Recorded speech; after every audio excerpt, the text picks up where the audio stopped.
My lords, ladies and gentlemen, a very warm welcome to episode 11 of the Deluxe DLC Transport Fever 2 series based in the American Southwest.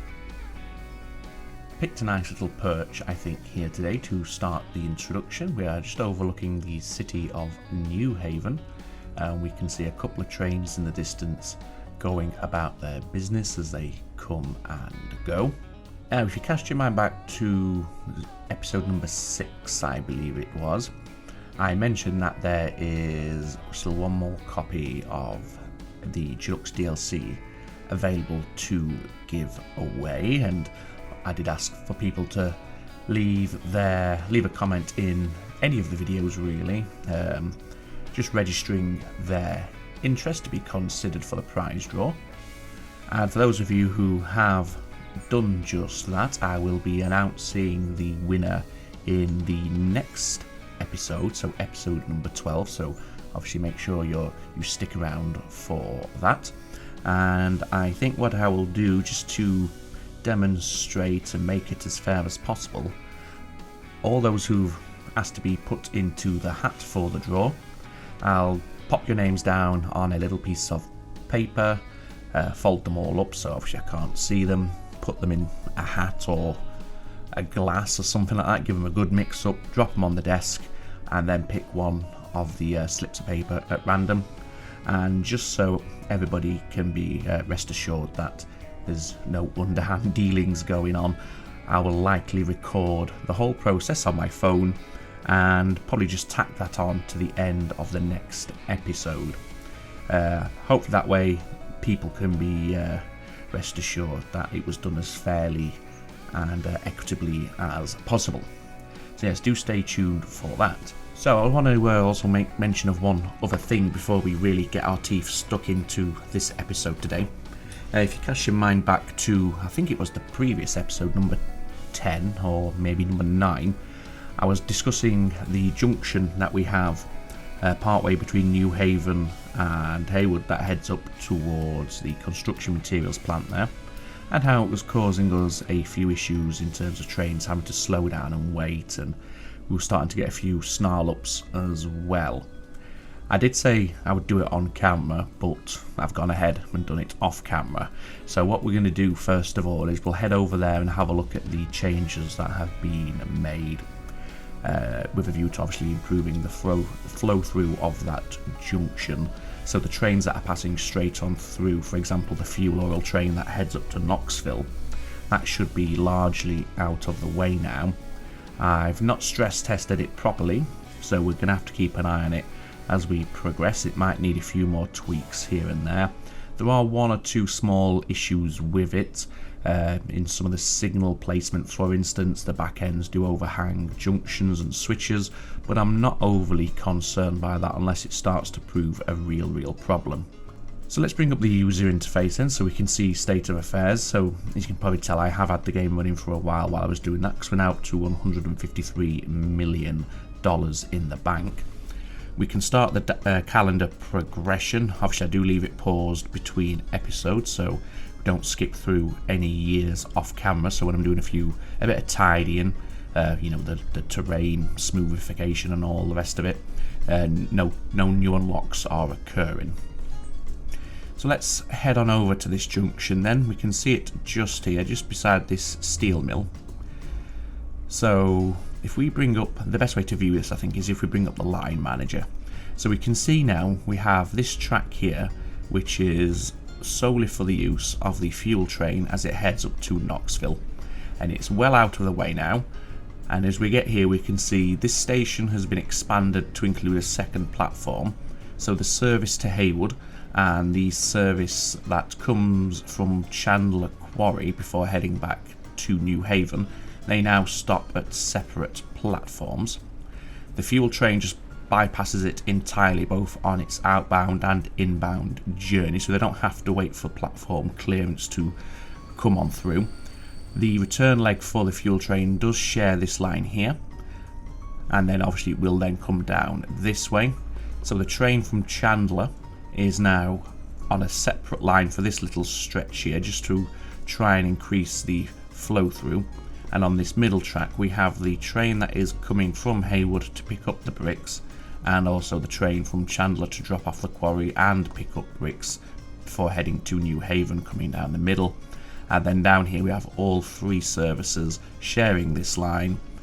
The Haywood train stays on this bit here and then crosses over onto this bit of single track here before heading into Haywood, and the one going into New Haven then comes down here along with the fuel oil train.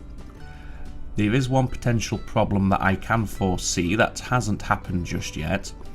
This industry is supplied by the train that comes from Chandler and then stops off at New Haven on its return back to Chandler, picking up a few bricks just to drop off as they're passing on through.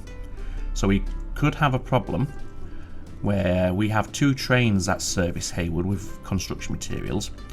So if one Haywood train is on its platform, which is this outer platform here, platform 2, and the other Haywood train is waiting here to get onto the platform, because they're set to wait for a full load, if this runs out of stone, there's no way for fresh stone to be brought in, because the access for the train from Chandler comes down this way as well.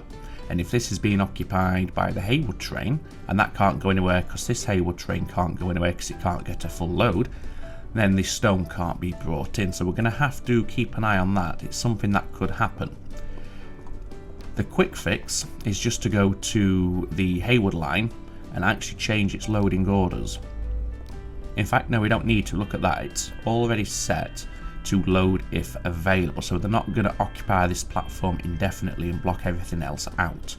So in fact, that whole spiel that I just gave you is complete nonsense. I should have checked that before we started. Well, lesson learned, shall we say. Anyway, enough about that. We're going to head back up towards our goods production plant by Irving. This is now in full swing. We're supplying both plastic and steel at a decent rate. The steel trains are doing pretty nicely. If we can just find one of those somewhere. In fact, here we go. We can see they don't make money every year because of the length of the journey and the journey time that they're undertaking, but the money they are making is enough to offset the losses in the dry years, if you will. And if we look at the line overall, we can see that because we have two trains, we have a greater frequency for the line in total, so the cumulative frequency is a lot higher, and we can clearly see that the blue bars outweigh the red bars, even when the red bars are stacked when we have a non-productive year. So this line is doing good for us. Let's check also our refined oil delivery lines. Here's one of them just now. In fact, you're not bringing in refined oil, you are bringing plastic. And if we look at this line, it's probably a closer run thing here. This one might be a slight loss maker, so we might have to look into fine-tuning that a little bit later. But we are making enough money with our other lines that it's not an urgent priority, and we can mitigate the losses through our other production lines. So that's all fine. I need to stop clicking on that industry because that sound is awful. If we look at this oil line that's coming from Sioux Falls to Cedar Rapids, we can see this is doing quite nicely indeed. And apart from the occasional year here and a couple down here when there was a bit of a snarl up, which I've now fixed, we can see it's a decent enough line, making us not too bad of a profit. I think one thing I'm tempted to do is perhaps increase the amount of trains we have bringing this steel to the Irving goods factory, so that's something we might do a little bit later on. And if we look at this forge, we can see we're very well supplied in terms of the coal. However, we are running very short on iron.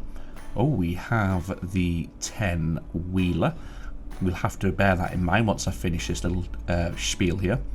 So what I'm thinking of doing is adding more trucks onto the iron ore line so they can have a higher frequency and we're not running out of iron and waiting for the trucks to arrive with a fresh load.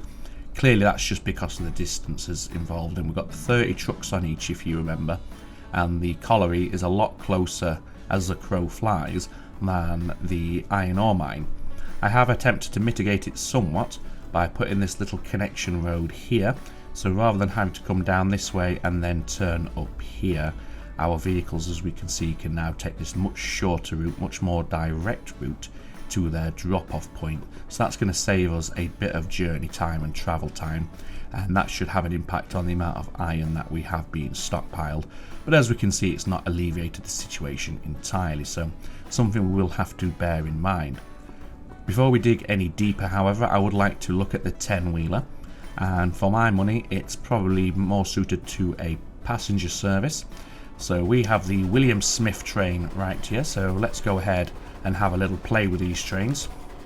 We'll select both of them, and if we take the William Smith and give this the is it a Baldwin 10-wheeler? I can't remember. But yeah, if we put the 10-wheeler on this train, we can then do a comparison in terms of performance. So we can see it's got a lot more power, 550 kilowatts versus 406. The top speed is the same. That is dictated by what passenger carriages we currently have available, and they're limited to 50, so the train is limited to 50, so we're not getting full bang for our buck in terms of the overall top speed. But if we look at the actual acceleration on the gradients, we can see that the 10-wheeler is far superior. It gets to its top speed in 1.5 kilometers, whereas the existing train, which I think is the Mogul or the American 440, I think it's a 440, that takes, well, a little bit longer, but there isn't that much in it actually, an extra 40 meters or so. However, an improvement is an improvement. So we are going to go ahead and make this change on our passenger services. So let's, before we do the rest of them, let's just take a quick look at this new train. And we'll hop on board, but then we'll just turn ourselves around so we're actually facing the engine. So Rogers, that's right, yes, Rogers 10-wheeler. It's a very nice looking train. I think this is one of the vanilla trains. It's not a one that's included in any of the mods. And I must say, I think that's quite a splendid little picture right there. And perhaps we'll end up using that as our thumbnail for this video. In fact, let me take a screenshot of it with Bandicam. There we go. Screenshot saved. Moving on then, we need to do the other passenger lines that we have. So we've done this one here between Haywood and New Haven. Now we can do the one up to Knoxville. So let's no, we don't want to configure it. We want to select that and manage these vehicles. We'll just do a bulk selection, so that's all three selected. Edit these, and let's go ahead and give them the Rogers 10-wheeler. What colour? These are green. Is it that sort of green? Possibly. Let's stick it on. Maybe a little bit lighter. Maybe that one. That's better. So yeah, these will be coloured in the same as the line colour, and we'll swap those out for a grand total of 6 million. Perfect. And let's have a look at what they look like in green. Not too bad at all. Makes me think of it's not as long, but kind of reminds me of Henry from the Thomas the Tank Engine series. He was the green engine, I believe, if I remember correctly. Of course, I'm feigning that I don't remember. I do remember it very clearly, and my excuse for that is the young children who, despite my best efforts, I did try and make them watch it and encourage them to watch it and get all excited by it, but sadly they never took to it as much as, say, I did when I was younger. But there we go. Anyway, let's move on. So what we need to do now is get these goods from up here down into Knoxville. What I have done is, because our cargo platforms are on this side, one of the lines, this one right here, we can see now I've done a line that crosses straight over. These are not double slip switches, but we can make them that if we want to, and come out to the outside, because we want this line to come up here, snake around the mesa through this little valley, tunnel through this hillside here, or this ridge line, come out by the river, bridge over the river, past Irving, and then into the goods factory. So I've got it all prepped and ready to go, so we'll make a start immediately on that front by taking this line straight forward, rounding the feet of the cliffside here. Now this might be a bit of a tight turn, but that's fine.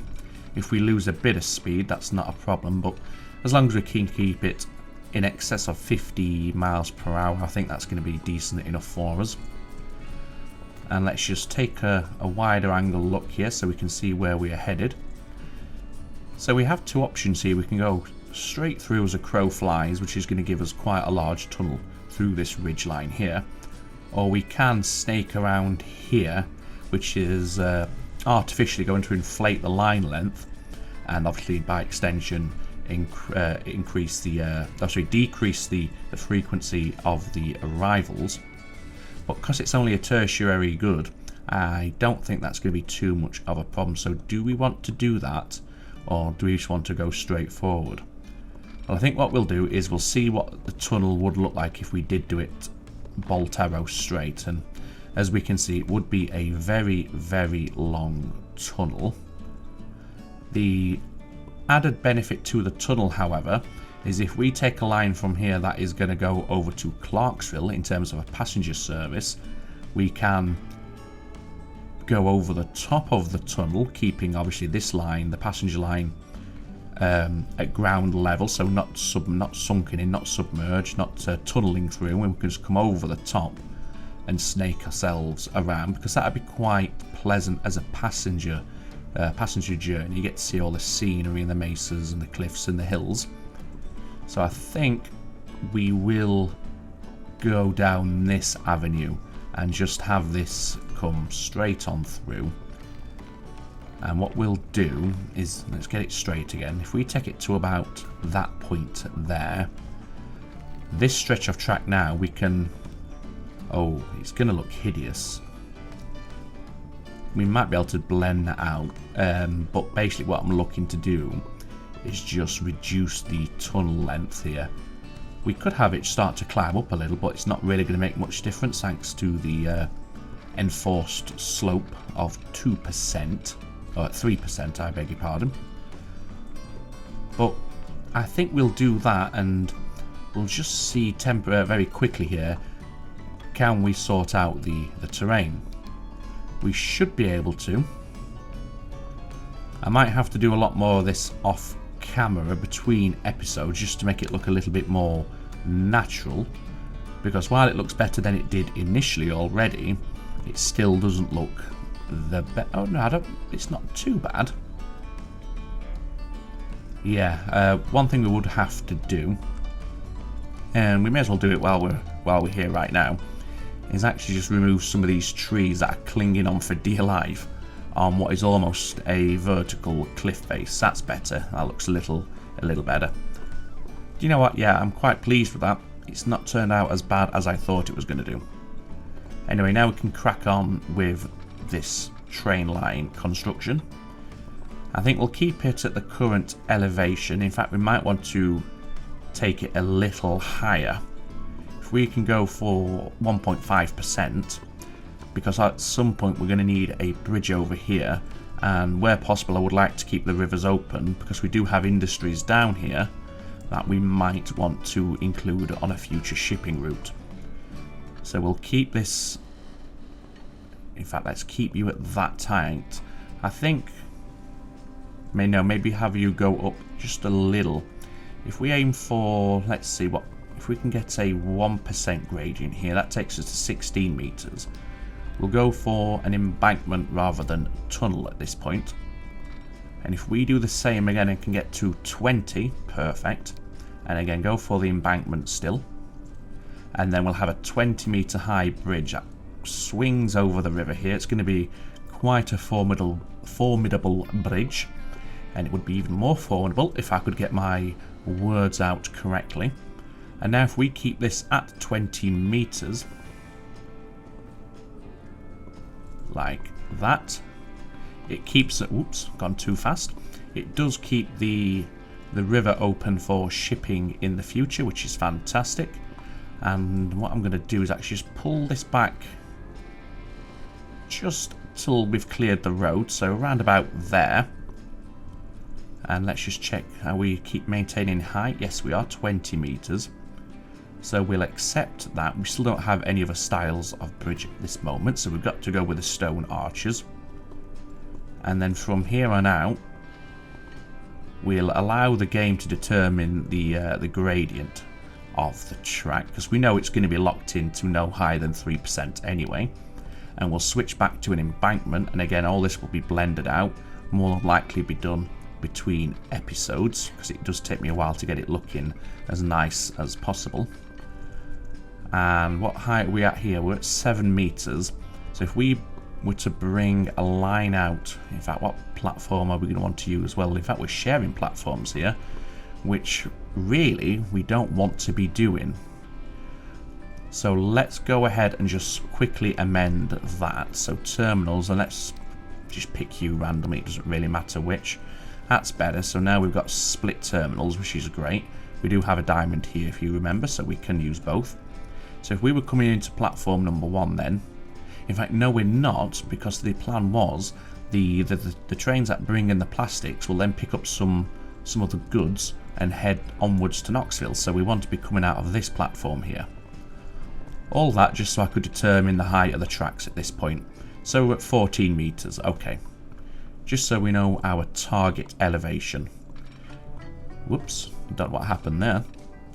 Ah, look at that, 14 meters. So if we go to there, accept that, and then from here on out have the game force the limit, or force the tracks to stay completely level at 14, we should be connecting in pretty much perfectly without having to worry about steep slopes or drop-offs at any point as we approach the station. So I think that might be a little bit too far. That's better, I think. So let's just straight shot this at this point. Yeah, that's fine. And we've got good speed, 75 miles per hour. And just to complete everything, let's have these all interconnect. And again, we're looking for that magic 50 miles per hour at this point. And let's put our diamond this side of the level crossing. And again, if we can get it to at least 50, then that's great, which we can. So we can now have full access to all 3 platforms. And I think what we'll do is just bring that in there. It's going to be a little slow, 35 is fine. Just to keep everything connected together and looking the part. Right, so now we need to start adding second tracks, and I'm going to start leaning more towards longer stretches of double track at this point, I think. However, things like tunnels and bridges, I might look to keep them as singles, at least for the time being, or on lines that perhaps a little less frequently travelled. 6 to 8 miles per hour, so a bit of slowdown there, but nothing too drastic, so I'll take that. And then we'll come off here, and as we head back onto the embankment, we'll go back to a double track at this point, as far as that tunnel that we've constructed. And if we were to actually connect those 2 nodes together, that would be even better. Everybody would be happier. Right, so let's get a tap off point here, and again we're looking for that 75 as per. There we go. Bring you out, connect you in. Wonderful. Hop over to the other side of the tunnel, and we are getting close to where we've got some well, we will have some quite extensive junction work at some point, I dare say, due to the amount of lines we have coming in and out of here. So I think what we'll do is we'll come to about this point here and then do that. And then they'll have to wait here for access to the station platform, which is fine. Right, so let's get some signals in. So we want a one-way signal there. We'll put a clearing signal there. And then it's just the blocks. In fact, no, we can't put another block in there. No, we probably can. Okay, a blocking signal and that bit. Hop over here, we want a signal there controlling entrance to the tunnel, clearing signal there on departure from the tunnel, and then just drop down some midpoint blocks down here, although they're not midpoint at all, they're just randomly spaced. Put one there, and let's put one there to clear the bridge for any trains waiting behind, and we'll just squeeze one more in just there. Get it level, there we go, that's level enough. So then we come over the river. We then want a stopping signal there. Put one there to clear the bridge block for any trains waiting to cross.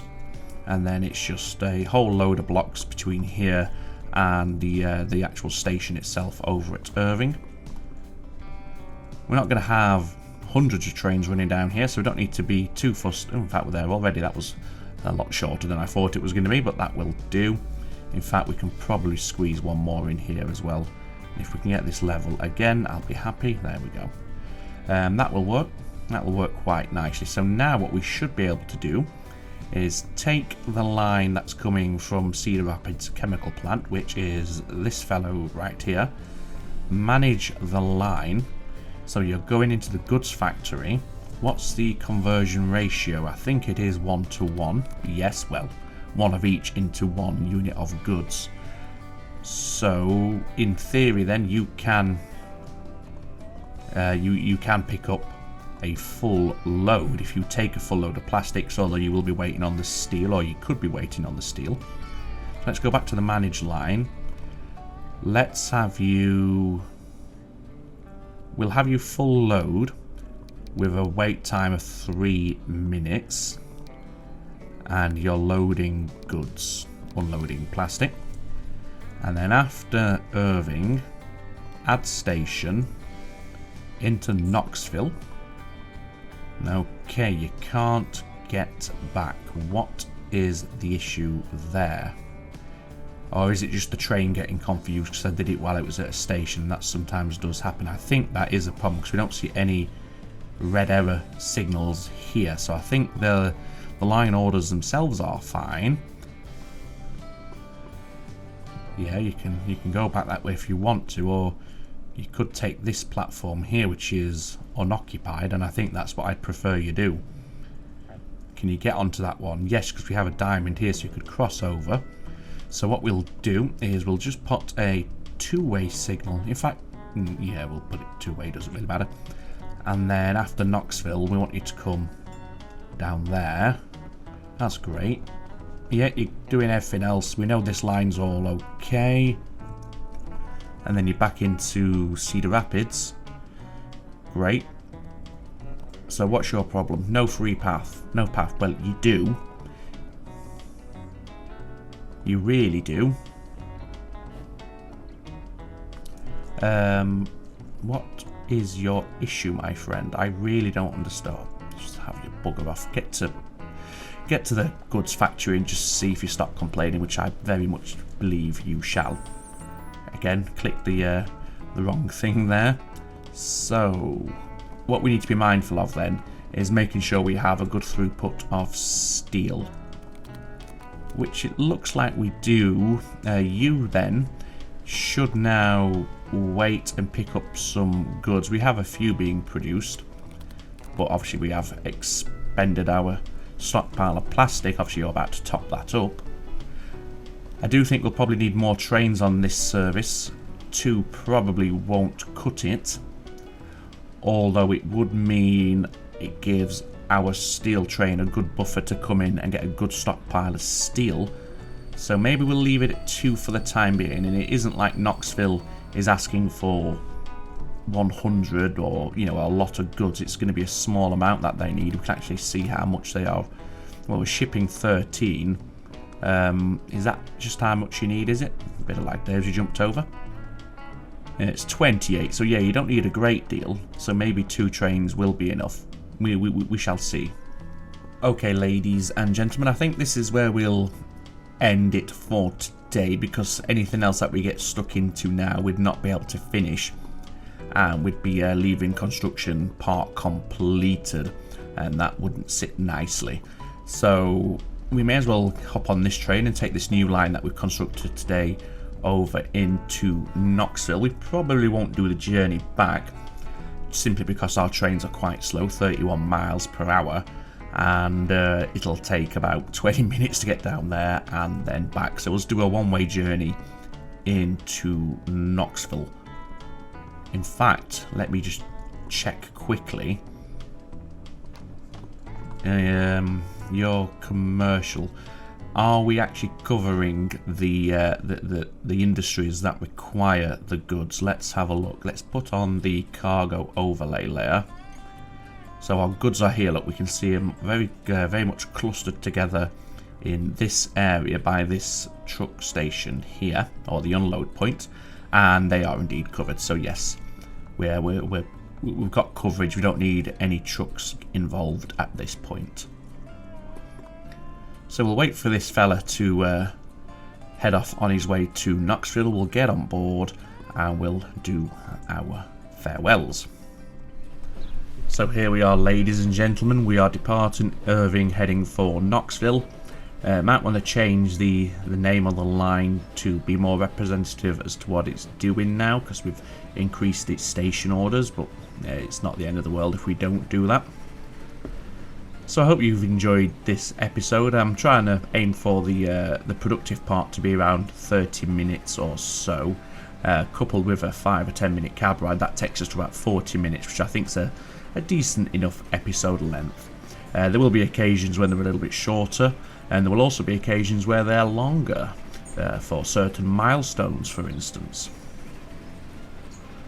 But yes, as I said at the start, I'll record myself drawing names out of a hat, so to speak, for the remaining DLC copy that is up for grabs. So do stay tuned for the next episode for that. I'll stick it in at the end, or maybe at the start, which in fact we'll do it at the start, I think. Yeah, I'll put it at the start of the episode before we do the introduction.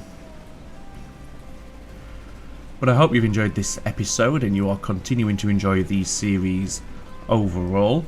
There was a comment that the mod list that I provided wasn't working. 100% correct, it wasn't working. That's because there was an error between the chair and the keyboard, aka me, who forgot to click publish. I have now clicked publish. It's just got to get checked by the Steam automated verification checking whatever doodad, just to ensure there's no offensive material on there, which I'm sure we are aware there is not. So that should be up and running pretty soon. In fact, by the time this video goes live, it probably will be sorted. As always, I'd like to make a special shout out to those of you who are supporting over on Patreon. And that's Kylie Brooks and William Smith. Thank you very much to you guys. It's been absolutely fantastic gesture. Obviously, you do have trains named in your honour. William Smith, you have one of the trains from Haywood to New Haven, and Kylie, your train is one of our initial trains, I believe, the wood to planks cargo trains. If either of you would like to request a different train to bear your name, that's absolutely fine. Just let me know in the comments or over on Discord or a message on Patreon, anything like that, and I will do what I can to honour your requests. You deserve it, after all, as my way of saying thanks. So there we go. But for now, all that remains for me to say is, as always, ladies and gentlemen, take very good care of yourselves. It's ta-ta for now.